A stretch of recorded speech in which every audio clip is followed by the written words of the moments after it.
రామాయణం 14వ భాగం బాలకాండం.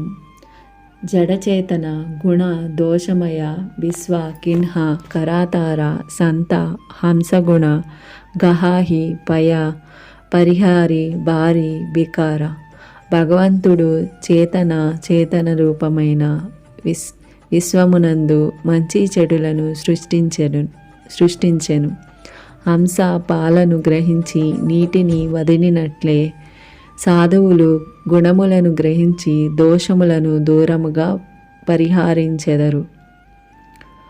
అస బిబేక జబ దేయి విధాత తబ తజి దోష గుణాహి మను రాత కాల సుబావు కరమ బరియాయి బలేవు ప్రకృతి బస చుకాయి బలాయి సో సుధారి హరిజన జిమిలేహి దళి దుఃఖ దోష విమల జసుదేహి కలావు కరాహి బల పాయి సుసంగు మిఠాయి నా మాలిన సుబావు అభంగు లకి సుబేష జగ బంచక జేవు బేష ప్రతాప పూజి అహి తేయు ఉగారహి అంతన హోయి నిబాహు కాలనేమి జిమి రావణ రాహు కియేహు కుబేషు సాధు సనమాను జిమి జగ జమ వంత హనుమాను హని కుసంగ సుసంగతి లాహు లోకాహు భేద విదిత సభ కాహు గగన చడాయి రజ పవన ప్రసంగ కిచాహి మిలాయి నీచ జల సంగ సాధు అసాధు సదన సుఖ సారి సుమీరహి రామ దేహి గని గారి దుమా కుసంగతి కారిక హోయి లిఖియా పురాణ మంజు మసి సోయి జల అనల అనిల సంగత హోయి జలద జగ జీవన దాత. భగవదనుగ్రహమున విచక్షణా శక్తిని కలిగి ఉన్నవారు చెడును విసర్జించి మంచిని మాత్రమే గ్రహింతురు. ఒక్కొక్కప్పుడు మంచివారు సైతము మాయామోహితులై కాలము స్వభావము కర్మల ప్రభావముచే సన్మార్గము నుండి వైదొలుగుదురు. భగవద్భక్తులు ఈ పొరపాటును తెలుసుకొని వాటిని సవరించుకొందురు. దుఃఖ దోషములను అధిగమించి పాలతోలి నిర్మలమైన యశమును పొందుదురు. అట్లే దుష్టులు కూడా ఒక్కొక్కసారి సత్సంగాచ ప్రభావమున సత్కర్మలను ఆచరింతురు. కానీ వారి దుష్ట స్వభావాలు మాత్రము మారవు. కపట వేషధారులైన దూతులు మొదట గౌరవింపబడినను కాలక్రమమున వారి నిజస్వరూపాలు బట్టబయలుగును. కాలనేమి రావణుడు రాహువు మొదలగు వారి వృత్తాంతములే ఇందులకు ప్రబల నిదర్శనములు. సజ్జనుల రూపములు వేషములు ఎట్లున్నను వారి హనుమజాంబవంతుల దులవలే అందరిచే గౌరవింపబడుదురు. దుష్ట సహవాసము ప్రమాదకరము. సజ్జన మైత్రి వరప్రసాదము. ఇది లోక విదితము. వేద ప్రామాణికము. వాయు సాంగత్యమున పైగెగురు ధూళి ఉన్నత స్థితికి చేరును. అది ఏ పతనోన్ముఖముగా సాగిపోవు నీటితో కూడినప్పుడు బురదయే అధిగతి పాలగును. సజ్జనుల ఇండ్లలో పెరిగిన చిలుకలు గోరువంకలు రామనామమును జపించును. దుర్జనుల ఇండ్లలోని చిలుకలు దుర్భాషలాడును. పొగ మాలినములతో కలిసినచో నల్లబారును, కానీ సిరాగా మారినచో పవిత్ర పురాణములనే రాయవచ్చును. ఆ పొగయే నీరు, అగ్ని, గాలితో కలిసి మేఘముగా మారినప్పుడు వర్షజాలముల ద్వారా జీవులకు ప్రాణదాతయగును.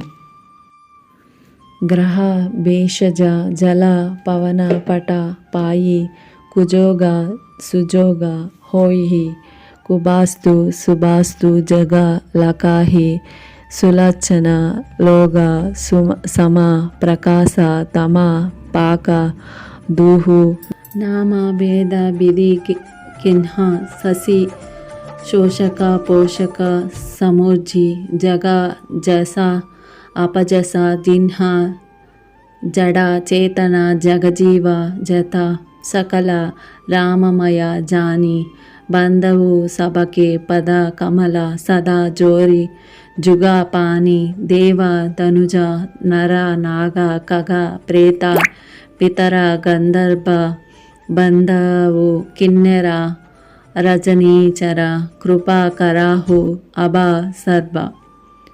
అంటే గ్రహములు, ఓషధులు, జలములు, వాయువు, వస్త్రములు ఇవి అన్నీయును వాటి వాటి సహచర్యములను బట్టి మంచి లేక చెడుగా భావింపబడుచుండును. విజ్ఞులైన వారు ఈ లోక సత్యములను ఎరుంగగలరు. శుక్ల కృష్ణ పక్షములయందు వెన్నెల చీకటి సమానముగనేయుండును. కానీ విధాత వాటికి వేర్వేరు పేర్లను పెట్టెను. లోకము చంద్రుని కళల వృద్ధికి తోడ్పడు శుక్లపక్షమును ప్రశంసించును. క్షీణ దశకు ఆకారమగు కృష్ణపక్షమును ఏవంగించుకొనును. విశ్వము నందలి చేతన పదార్థములన్నీయును శ్రీరామమయములు కావున నేను వాటి చరణ కమలములకు చేతులు జోడించి మ్రొక్కుదను. దేవతలు, దైత్యులు, మానవులు, నాగులు, పక్షులు, ప్రేతలు, పితరులు, గంధర్వ, కిన్నెర, రాక్షసులు మొన్నగు సమస్త ప్రాణకోటికి ప్రణమిల్లుదును. తదానుగ్రహము నాకు లభించునుగాక. ఆకర చారి లాక చౌరాసి జాతి జీవ జల దళ నభ బాసి సియా రామమయ జబ జగా జాని करावु प्रणाम जोरी जुगा पानी जानी कृपाकर किंकर मोहु जबा मिले कराहु चाड़ी चला चोहु निजा बुद्धि बला भरोसा मोही नाही ताते बिनाया करावु सबा पाही करना चहावु रघुपति गुण गाह लघुमति मोरी चरित अवगाह सजून एकवु अंग उवावु मन मति रंक मनोरथ रावु मति अति नीच ऊची रुचि आची चहिया अमिया जग जुराई न चाची चमीहाही सज्जन मोरी टिटाई सुनीहाही बाला बचन मन लाई जौ बालका कह तोतरी बाता सुनाही मुदिता मन पीतु अरु माता हा सिहाही कुरा कुटिला कुबेचारी जेपरा दूषण भूषणधारी निज कबित्ता केही लागाना निका सरसा होवा होवु अदावा अतीपि फीका जय परा बनिति सुनता हरशाही ते बरा पुरुष बहुता जगनाही जगबाहु नरा सरा सरी समावाई जे निजा बाड़ी बड़ाही जला पाई सज्जन सकृत सिंधु समा कोई देखी पुरा बीदु बड़ाई जोई భూమాకాశములందును జల జలముల యందును జీవించు చతుర్విధములైన జరాయుజ అండజ శ్వేతజ ఉద్విజములు మానవులు జంతువులు పక్షులు క్రిమికీటకాదులు మొక్కలు 84 లక్షల జీవరాశులు సీతారామమయములని భావించి వాటికి అంజలి ఘటింతును. ఓ దయానిధులారా, నన్ను మీ సేవకునిగా భావించి నిష్కపట చిత్తములతో నాపై కృప చూపుడు. నా బుద్ధి బలముపై నాకు విశ్వాసము లేదు కనుక మీకు విన్నవించుచున్నాను. రఘుకుల తిలకుడైన శ్రీరాముని గుణములను వర్ణింపగోరుచున్నాను. నా బుద్ధి అల్పమైనది, శ్రీరాముని చరితము అగాధమైనది. నేను ఏ కావ్యంగములను ఎరుంగను. నా మనోరథము మాత్రము రాజు వలె ఉన్నతమైనది కానీ నా మనసు బుద్ధి నిరుపేదల వలె అల్పములైనవి. నా కోరిక ఘనమైనది, బుద్ధి మాత్రము అల్పమైనది. నేను అమృతమును కోరుచున్నాను కానీ మజ్జిగ సంపాదించు శక్తి కూడా నాకు లేదు. సజ్జనులు నా అతి సాహసమును మన్నించి ఈ బాలుని వచనములను ఆదరముతో ఆలకింతురుగాక. తల్లిదండ్రులు తమ పిల్లల చిలుక పలుకులను విని ఆనందించెదరు. కఠినాత్ములు కుటీరులు దురాలోచన పరులు ఇతరుల దోషముల నెన్నుటయే ఒక ఘనకార్యముగా భావించి వాటిని పరిహసించుచుందురు. మనోహారముగా నున్నను లేక పేలవముగా నున్నను ఎవరి కవిత్వము వారికి మధురముగానే ఉండును. కానీ ఇతరుల రచనములను విని మెచ్చుకొను సజ్జనులు చాలా అరుదుగా మాత్రమే ఉందురు. కుంభవృష్టి పడినప్పుడు వరదలతో పొంగి పొరలు నదులు తాటకముల వలె తమ ఉన్నతికి పొంగిపోవు జనులు లోకమున కోకొల్లలు. కానీ పూర్ణచంద్రుని జూచి గంతులు వేయు సముద్రుని వలె ఇతరుల ఔన్నత్యములను జూచి సంతసించు సహృదయులు చాలా తక్కువగా ఉందురు.